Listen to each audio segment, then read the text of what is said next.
Hello. So, hello, viewers. Always awkward rejoining this digital space, but I hope we can have some fun with it. I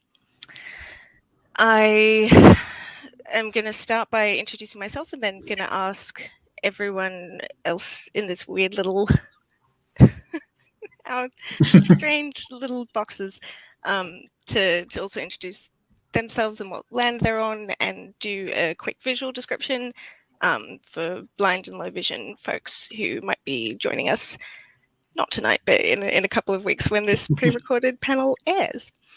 So my name is Robin M. Eames. I'm a poet and historian, not a comedian, so good start. And I'm a white genderqueer person with blue hair, glasses, and a green shirt that says, "I can't stand handicap jokes," which is funny because I'm a wheelchair user. Although I'm not currently using my wheelchair because I'm at home, so I'm normal, very boring chair. I'm calling in from the unceded land of the Gadigal people, and would like to pay my respects to Gadigal elders past and present, who have been caring for these lands, waters and skies since time immemorial. I think it's really important in spaces like these that we start with an understanding that colonialism and capitalism are themselves disabling agents. And Aboriginal and Torres Strait Islander people are disproportionately likely to experience disability because of healthcare discrimination, because of intergenerational trauma, and because of colonial violence. And if we're talking at all about disability justice, I think we always need to ask ourselves how we are showing up for Indigenous justice as well. So I will randomly choose Alistair to introduce yourself next. Thanks, Robin. My name's Alistair Baldwin, and I am a TV writer and comedian, and I'm disabled. And that's what this panel is about. I'd like to acknowledge that I'm streaming to you from the lands of the Wurundjeri and Bunurong people of the Kulin Nation, that sovereignty was never ceded, and I would like to extend.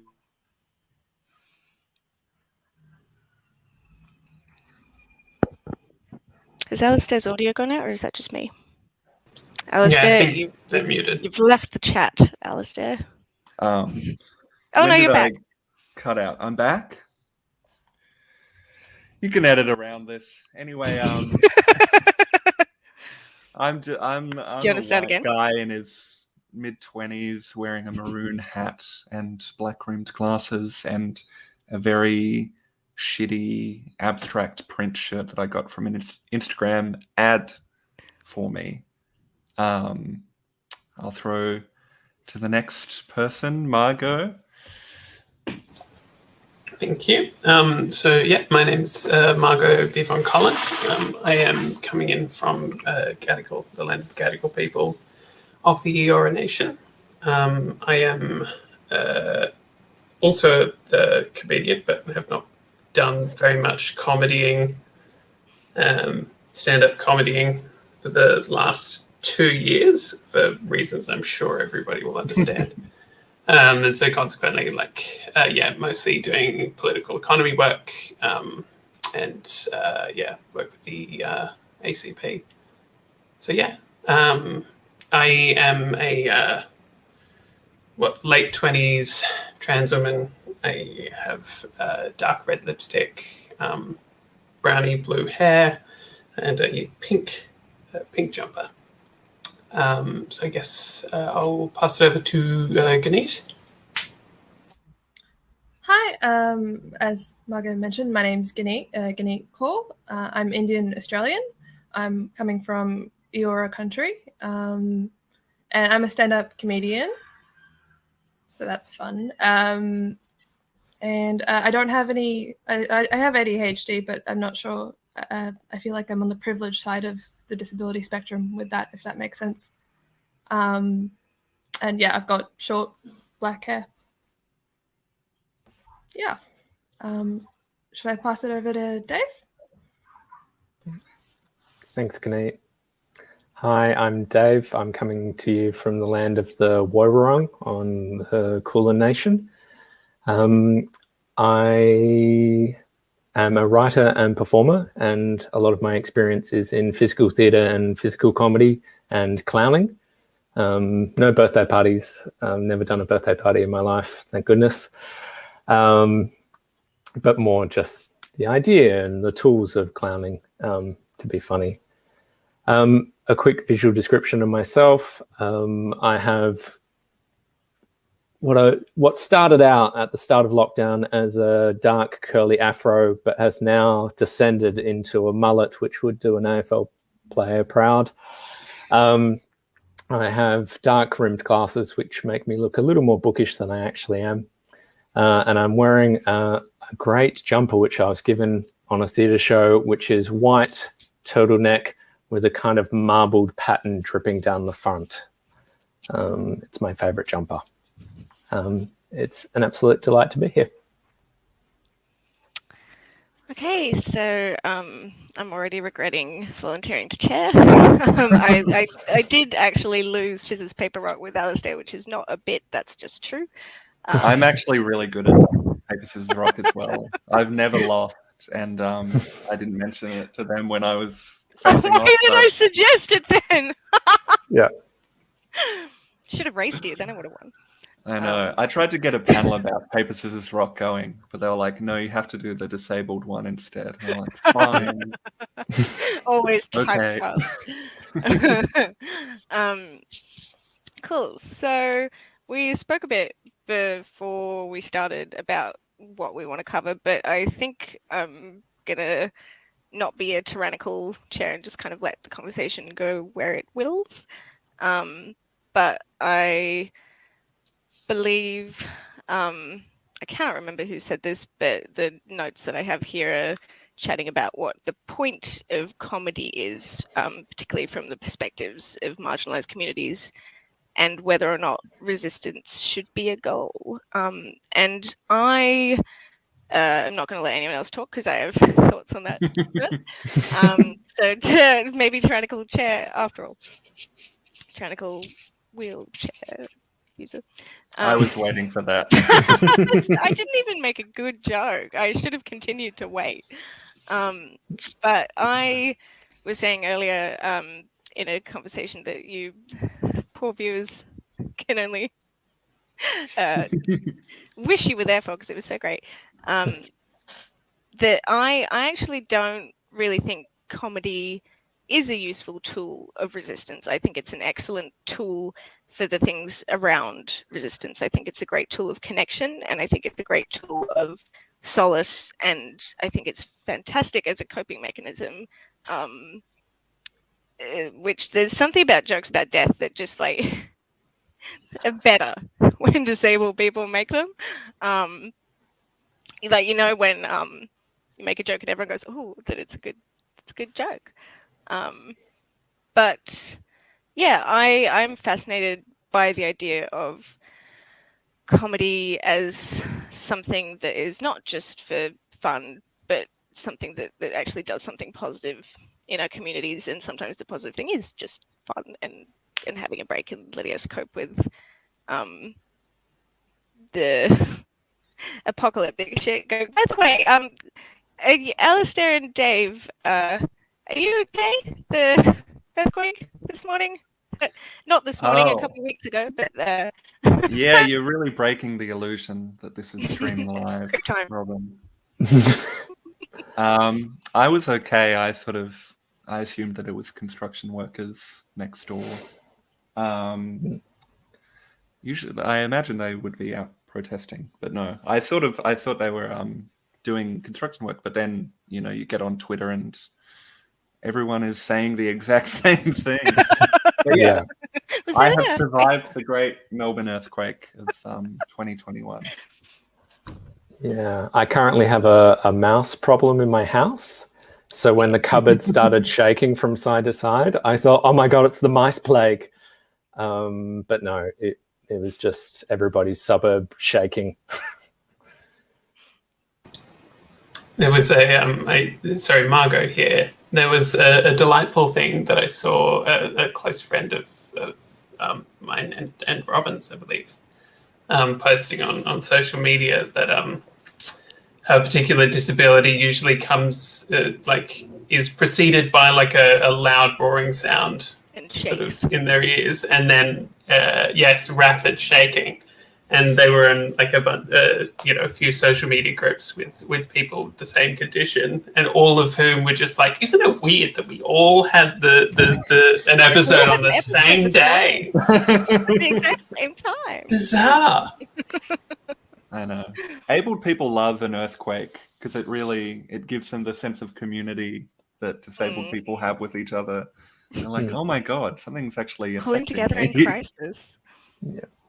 There's something beyond my control which I can complain about. Ooh. Absolutely.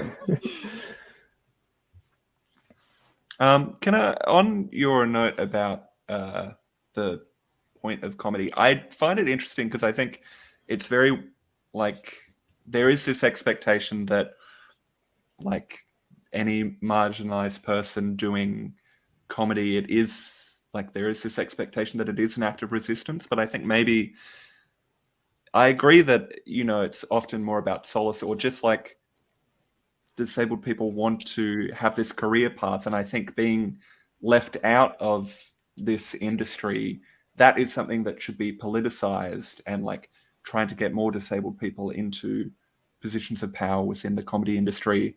I think that is something that, obviously is like fighting against ableism.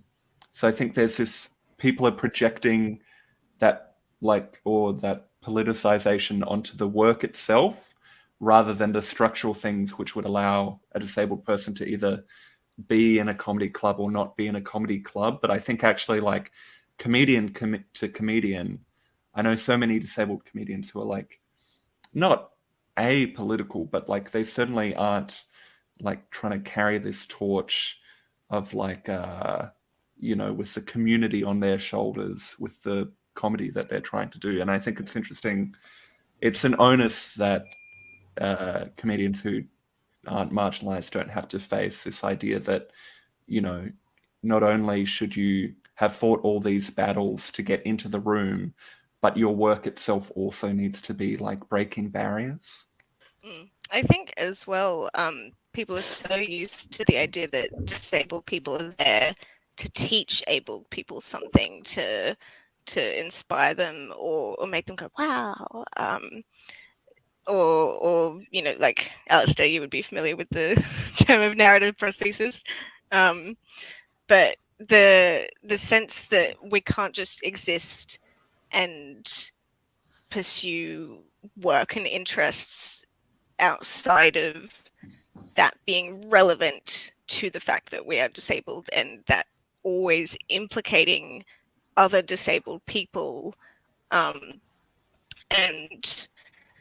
I think often the whole thing where people kind of say that they're only speaking for themselves, or like it's just my edgy opinions, is in some ways that's kind of a avoidance of responsibility, when you're always implicating the marginalized community or communities that you belong to just by virtue of speaking in the first place. But yeah, I love disappointing abled people. I love just like not teaching them anything at all, just like confusing them and then fleeing into the distance.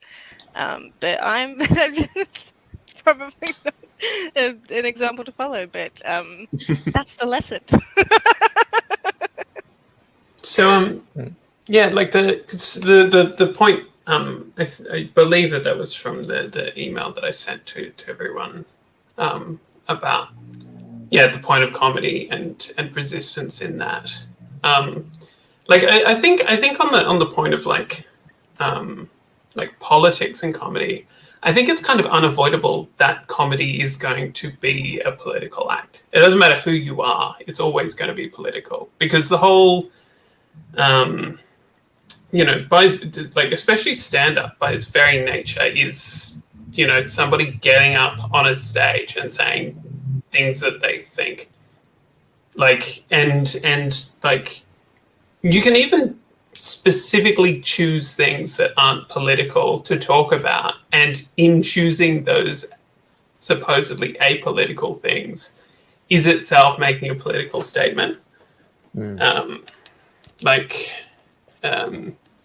I think, you know, it's important to think about what our role is, and if comedy is by its very nature political, how we should therefore treat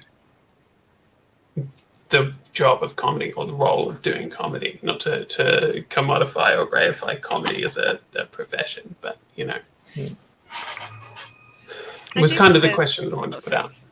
No. Okay. I think there's something to be said about responsibility, because particularly with comedy, also with poetry, I remind everyone I'm a poet, not a comedian. Don't know why I'm chairing this particular panel. You're a funny poet. I'm so fucking funny. I think there's something to be said about when your purpose is to provoke people's emotions, and whether that's provoking laughter or reflection, or just like, oh, what beautiful alliteration, as we poets say to each other.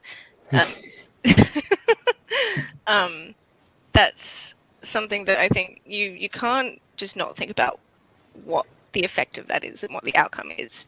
Like, if we want people to laugh, I don't know, like, maybe this is me not being a comedian, but I feel like I would be asking myself, why are they laughing, and what are they then going to do with that response? Where is the punchline? What are they going to go out of the venue thinking? And well, it is an inherently manipulative thing to do, comedy. No, it is, and I think we need to embrace that. You know, I know with particularly a lot of the identity material that I've done in the past, I've always, when I started writing, it's always been what am I going to manipulate the audience into thinking tonight? You know, and especially given the whole, I know subversive is a word that's come up in a lot of our conversations. I like to think of it as destabilizing rather than subverting expectations, because I will, when I'm writing something, I will always think about how can I just completely unsettle everything that everybody knows, so that their mind is just open to anything that I want to put in there. If you just convince everyone that everything that they know up until this point is wrong, they're just, you know, my favorite sets that I've ever done have been on trans material, for instance, where being a trans woman is a lot like being a frog. Very funny. Yeah, which is, yeah, or you know, the other one, which was fun in a very, very edgy way, was explaining to audiences why I think in my heart Joseph Stalin was a trans woman. But the reason why, the point was always to just throw something at an audience that's so far out of their expectations of what I'm about to say, so that I can then say anything, and they're just going to, and they're going to have to follow me, because I'm the only person who is talking. I'm the only one who can get them out of this pit of confusion. I don't know if people have, or how do other comedians deal with that sort of subverting question. Actually, on that note, fun anecdote.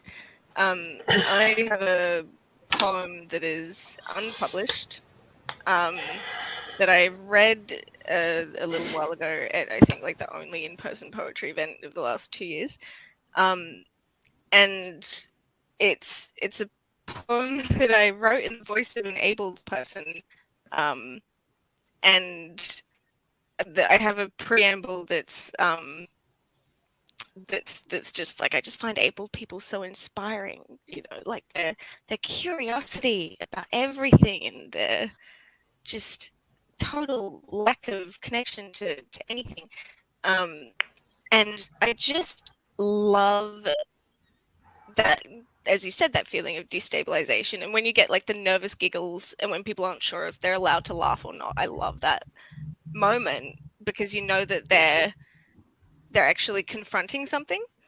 And after the poetry event was over, someone in the audience, it was not a very accessible venue, so to get out I had to like hike up a big step and then another step, which I usually do by hauling myself up a railing, and I can do it by myself, but it's slow and people are always like, oh my god, do you need help? And then like grab me and tip me out onto the floor because they don't know how to fucking move a wheelchair.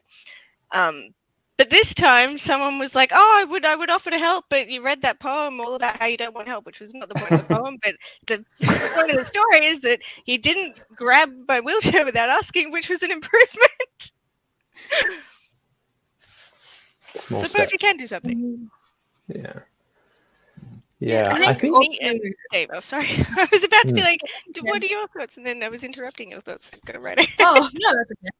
I was going to say, coming back to the idea of existing in like comedy as a space that's inherently political, if you're a minority person and there's this large media image of like, you picture a comedian, you picture a straight white man in his 40s, like you picture Jim Jeffries, and that is your idea of what comedians look like, and all of that, inherently existing is already like showing resistance. It's already challenging people. It's already, as Margo said, destabilizing, because mostly, for the most part, I used to do a lot of gigs. Used to gig like 4 or 5 times a week, most weeks. And most of the audiences I had were really nice and lovely. But occasionally you'd get people who were like a little bit sexist. And I've had times where like I've been about to go on stage and I've heard someone in the audience whisper, oh, let's see how this goes, kind of thing. So inherently, I feel like I'm already challenging the status quo regardless of what I say, which feels kind of powerful sometimes. Sorry. Yeah, I think it can be powerful, and I think it gives us an opportunity then to use that moment, because I think it can be a bit of a trap sometimes when the expectation is that just being up on the stage is itself kind of a revolutionary act, just because we're not supposed to enter these spaces that are kind of implicitly not for us. And I've definitely been in that place before where I kind of didn't have a plan for after I got up there and what I was going to do with that moment of confrontation and that that moment where they're like, let's see where this goes. And I think it can be really useful just to actually consciously think through what we're trying to achieve with our work, other than making people laugh or be entertained. And that thought is gone. So I'm gonna moving on to Dave. What are your thoughts, Dave? I think like a lot of people who aspire to do comedy can sometimes be misled by the very quick mechanism that is comedy. Like I say something or I do something and then you laugh. So therefore comedy is fast and it's very fast paced and everything's happening. But the person who's doing that has actually been perhaps leading a life of resistance in whatever big or small way. And it's been a slow accumulation of experience and understanding the world in a different way to then have that moment of synthesis where you make a joke or you come up with an idea which, you know, manipulates the audience into laughing and reflecting on that. So, yeah, I think I've definitely been in comedy rooms and seen white, straight, male stand-ups get up there and do edgy material. And it, well, at least for me, it just feels shallow. Like the comedy feels shallow because there's no resistance underneath it. There's no understanding of no deep understanding of what they're talking about or what they're doing. So, and I mean, it's certainly something I've had to reflect on myself because I have an acquired disability. And I've continued to return to the same material with a different perspective as I've learnt more about disability and learnt more about how I want people to see me, how I want to represent myself. Because I think at the start, I had this very, very funny experience where after I was diagnosed and I had to go on a very restrictive diet, I was receiving some acupuncture, and the acupuncturist led me through a guided color meditation. But because I was incredibly ravenous and just craving so many foods, like the color blue was like blue cheese, and he was like, picture gold, and I was just like, fried chicken, just give me some fried chicken or something like that.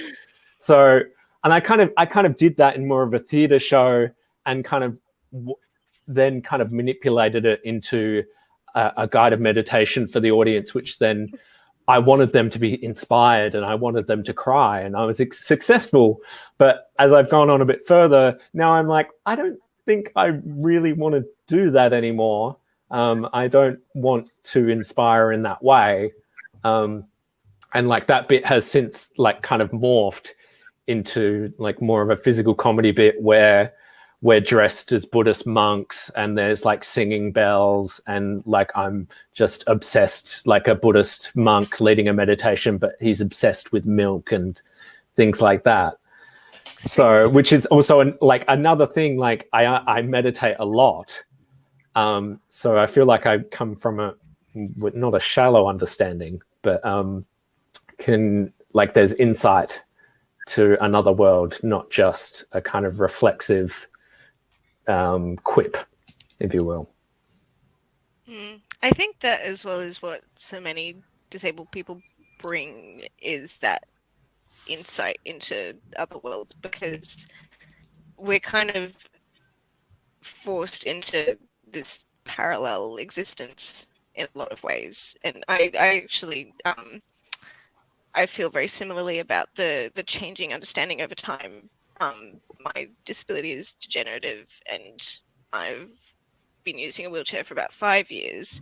So about 5 years ago, my whole landscape just changed enormously, and the whole, like, the terrain of Sydney and Sydney venues changed so much because so many fucking places are not wheelchair accessible, which I learnt after becoming a wheelchair user, and had not I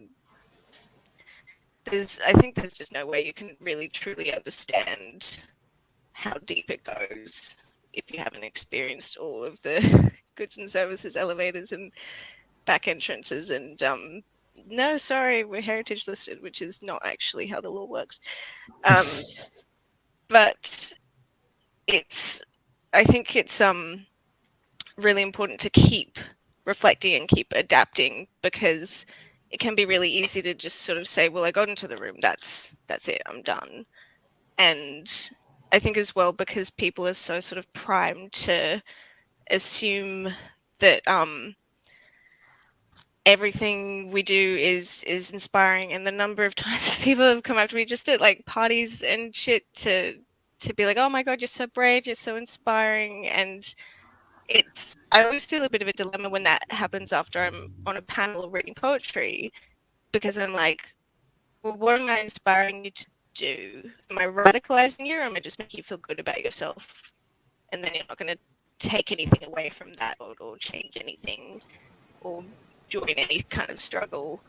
That point about sorry. Oh, no, go. I was done. That point, I had nowhere to go. that point about like Eames and stuff is very interesting as well. Like it's something that I think about a lot, particularly when words like resistance get used, because like I don't know whether other people have like similar experiences or what have you. And I understand the irony of what I'm about to say, given that I am sitting in front of a flag for an actual communist party.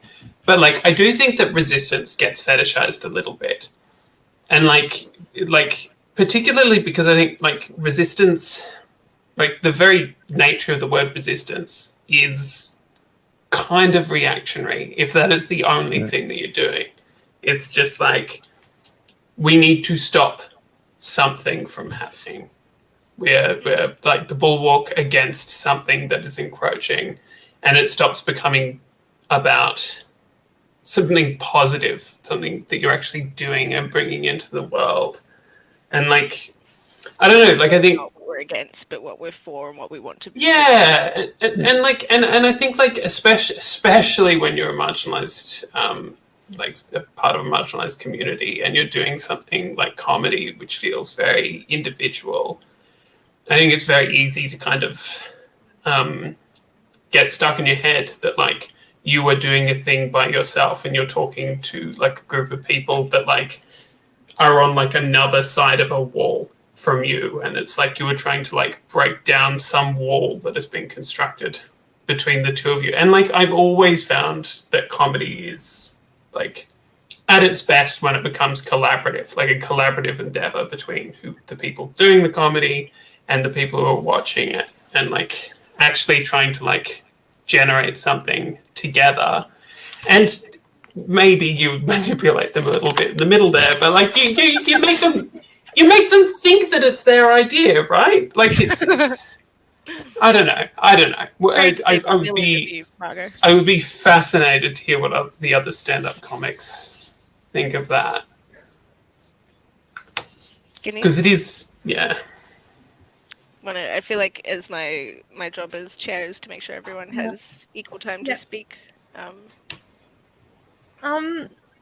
Yeah, it can definitely be a tool of resistance in terms of like comedy is really great for challenging status quo, and I think someone mentioned earlier that like at least in the notes that disability really lends itself well to comedy because inherently it's subversive. And I've lost my train of thought. Sorry, but I think like the trap that I sometimes fall into sometimes is wanting to please the audience. So sometimes you just get stuck being like, okay, well, if I do this joke that is a bit pushy, a bit subversive or destabilizing, will they still laugh at it? And if they don't still laugh at it, then I will feel bad. Do I want to go home feeling bad? But I guess that's just the cost of like any sort of activism. I was thinking something along those lines earlier about how much I think the space of the comedy venue is just like a huge influence, not just on the audience but on comedians. And when like it's a reciprocal relationship, and when people laugh you want to do more of that, and when people don't laugh you want to just like leave that and do something else. And I think it can be some kind of a dangerous cycle in some ways, because it means that it's a bit too easy to just go for the quick laughs, and not necessarily interrogate what's going on under that. But yeah, like I really think that there's a lot to be said about lost my train of thought again. So no, Alistair, I believe, brought up this point initially, so maybe we'll flip to Alistair. Well, no, it's interesting you talk about that as the space of the comedy club being like a confirmation bias machine, where often you're like, that is exactly the phrase that I use, and I'm taking credit for that idea. You're chasing the life, and so in order to actually, I think if you were a lot of the time, if you're truly enacting resistance, you would be provoking silence in, certainly if you're taking like an audience which is a generic sample of Australia, which would be mostly able people with mostly ableist presumptions about how disability works. So I think it's also, which is why there's such joy, I think, in like, if like doing stand-up in gigs that are specific for the disabled community, or like cool like queer community comedy gigs. I think it's very different, and I think it's like, it's so interesting how you have to adjust your set based on the audience, because it is entirely this conversational thing, or like you're conducting this symphony of laughter in the audience, and so you really have to like be very present. And I'm like endlessly intrigued about, like, I think we've talked a lot about how disability, you know, it can often be, or like ableism can be a barrier to comedy, but I'm also intrigued. I feel like and maybe it's just my bubble, but like every good comedian I know has ADHD. And I'll include myself in that. Margo, But I know find you it do. interesting whether it attracts certain neurotypes, or Dave, you were talking about clowning. Like clowning is about like turning your body into this instrument for physical surprise or delight, which I think disabled bodies like do without trying. And so it's, you know, it's but yeah, I find it very interesting, like certainly like with the ADHD brain, because it is so like you know, in neurotransmitter seeking, you're almost like operating on like a very like finely tuned calibration for the second something stops being interesting.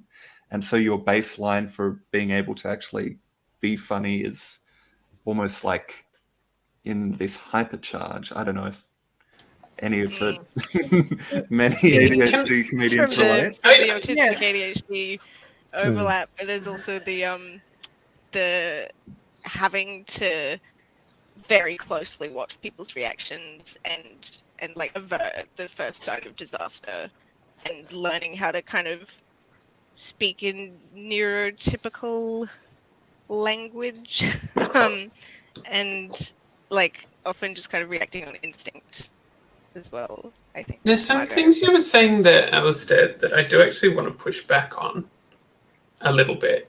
And in particular, I think, like, I don't know, like, so before I did comedy, I did theatre. And like, and was mainly like drama. Like the last play that I directed was like a 3-hour, 3-act, like ridiculous epic, whatever. And like, I think like when you're doing like in that space, I think it's a lot more a case of like, I think good. I just lost you for like 2 minutes. Sorry, Margo. Was that on my end? No. Did I freeze?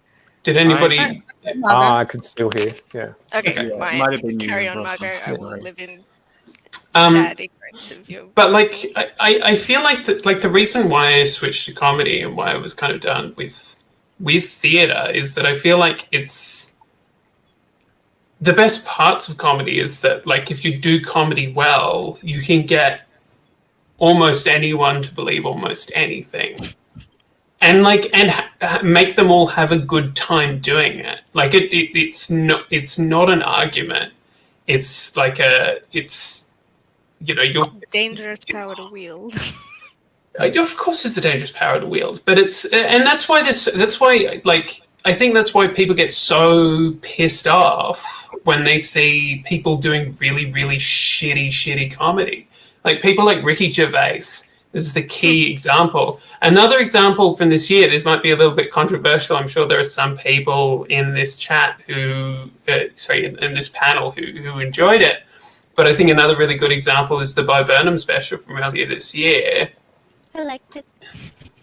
Which is fair, but like I like the reason why I really didn't like it is because it's using this kind of very alluring, seductive part of comedy to make people feel really, really helpless and hopeless, and to allow them to kind of wallow in that, as opposed to like, you know, I think a lot of fantastic things that I see, and a lot of the material that I try and do anyway, it's I try and energize people. I don't want people to get to the end of a comedy show and feel like everything sucks.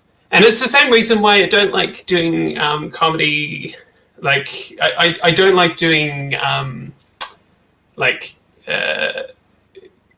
what's the word I'm looking for? Comedy in which I put myself down in order to get a joke. Is self-deprecating humor. Yeah, self-deprecating humor. Like, because it's the same thing. I don't want people coming out of the show being like, oh, she was funny, and also she wants to fucking kill herself because she's disabled. Like, I want people to come out like having actually learned something about like what being disabled is actually like. And I think you can only do that if you approach everyone as a possible convert to whatever it is that you have to say. And like, it's hard. Like, I will absolutely say that our job as disabled, trans, whatever comedians is so much harder than everybody else's, because we have to do a lot more work to get people on side in the first place. But I think as well, you have to kind of meet people where they're at, but they also have to meet you where you're at, and that's harder. But no, it's like, sorry, I will shut up. It's just, this is something that I've thought so much about, is that like, I think really, really good comedy comes out when you have the opportunity when you do comedy to not meet people where they're at, and actually to say something that just is completely fucking wild. But because you said it in a funny way, people are actually going to start taking it seriously because they laughed and they had fun. And they're like, oh, I had fun. Maybe we should institute a dictatorship of the proletariat, or whatever it is that you want to say. Like, because they now associate that idea with how they felt when they heard it. And so, unlike, any other medium, comedy, you can just say wild stuff and people will actually think about it. I don't know if anybody else has similar. Yeah, I think I certainly agree with you if, like, that idea of associating a feeling to an idea. I think if you are didactic and trying to teach people see through it really quickly. It comes across as preachy. It comes across as preachy. Whereas, and this is kind of what I was going to pose the question before, like, is being subversive actually only in retrospect? Like, if you go, I'm going to be subversive, and go out there and try and be subversive, I don't know. I've had an experience where you're like, I'm going to go at this thing really hard, and it just falls flat. Or like, I remember being at clowning school and we had like a weekly assignment, which at the end we had to present a performance, and the prompt was be subversive. And of course, this is in Melbourne, and like everyone's genderqueer and disabled and whatever else. Everyone's seen everything. Yeah. So people get out there, and what they present is absolute shit. Yeah. So people present absolute shit because they're trying to be subversive when actually they probably just need to keep on doing what they were doing. And I think that says a lot about context and subject position as well, because being subversive is so much about expectations and the status quo, as I think Guneet was saying earlier. And like, you have an opportunity with comedy to turn things upside down a bit, but it's also really easy to just reify what's already there. Yeah. Certainly one of the things I've worked on, and again, this is in retrospect, me thinking about it, it's certainly not what I was thinking when I was creating the work, but like, I present as a straight, white, able-bodied male. So often when I go up on stage, I'm trying to undermine myself or deliberately hinder myself. And a particular act I did, so I was going out onto a very large stage in a ballroom with 100 people in there, and I was completely naked except for knee-high white stiletto boots and a gold G-string. And just being in the boots and kind of like clambering, really loudly clambering onto the stage and presenting myself to the audience. In retrospect, I'm like, that was an act of resistance for me, is to say, like, I have this body and I know you have expectations of this body, but this is actually what I want to show you. So, and then the rest of the act was I had like a handheld bell, and then Anita Ward's Ring My Bell started playing. And I would like lip sync to the synthesizer and then sat on the bell and then stood up and rang the bell with my ass. What the fuck are you all doing in Melbourne? Jesus Christ. And this was before lockdown. So, but yeah. You can see why God's so angry and is sending sending the plague for us. So I think we're about 2 minutes from needing to wrap up, so that's a beautiful note to end on. A beautiful image. So, Any but probably final like, thoughts? yeah, the final thought I'd have, just to continue on with that, is like, I don't know if you can go out there thinking you can be subversive. Like, you have to have had a lived experience of being like resisting something. I think you also need to see the effect after the performance. Yeah, and then you could perhaps only know in retrospect what impact you've had, both on yourself and the audience. Guneet, Margo, Alistair, any closing thoughts? I guess like my closing thought. I guess. ADHD panel. I just love that very neurodivergent interrupting each other flow. But this is very ADHD room right now. I love it. No, I was just gonna say, I think like, I guess my closing thought is a response to what Dave just said, but specifically with respect to like I think one thing that we haven't talked about tonight that could probably be a panel in of itself is about the iterative, the impact of iterative comedy, which I think is like always. So you iterate on the stuff that you do. So like, especially for stand-up comics. I'm a PhD. I'm sorry, I just said the same thing. So like with stand-up comedy, right? Especially if you're preparing for a show, you don't just do material that you've never performed before. Generally, what a lot of us will do is that we'll get up on stage multiple times a week for several months, like honing a material over and over and over again until we've decided it is doing exactly what we want and it is as funny as we want it to be. So like, it's all like a process of development and what have you. And like, yeah, I think I had a point there. I did have a point there, I promise. But like, ADHD brain. But yeah. Yeah. So I don't know. I think that's important to think about as well. Like, nothing is ever perfect or subversive first go around. You always need to work it out.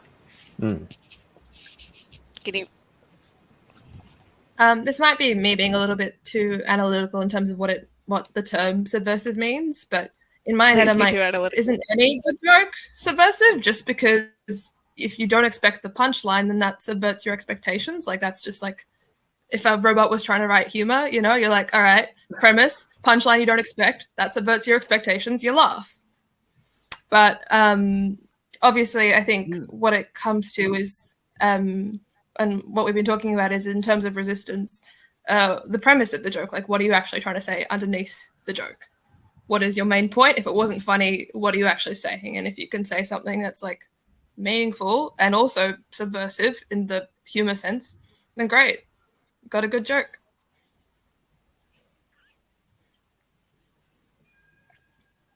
Yeah. Any other final thoughts? I think we'll wrap up there then. I do think it's really important to consider the outcomes, and I think that's where we really see whether comedy is as valuable as I think we hope it is what it does in the world. And I love hearing from other writers talk about their processes, because especially disabled and neurodivergent. Whereas I think we just overthink everything, which is extremely joyful, but it also means that we're very intentional about our work, which is also something that I really love about our communities. So yeah, I think we will leave it there. Thank you, anyone watching this. I hope there are people watching this. Thank you for joining us, and have a good night. Good night, everyone. Good night. Good night. Nice. We know when it's done.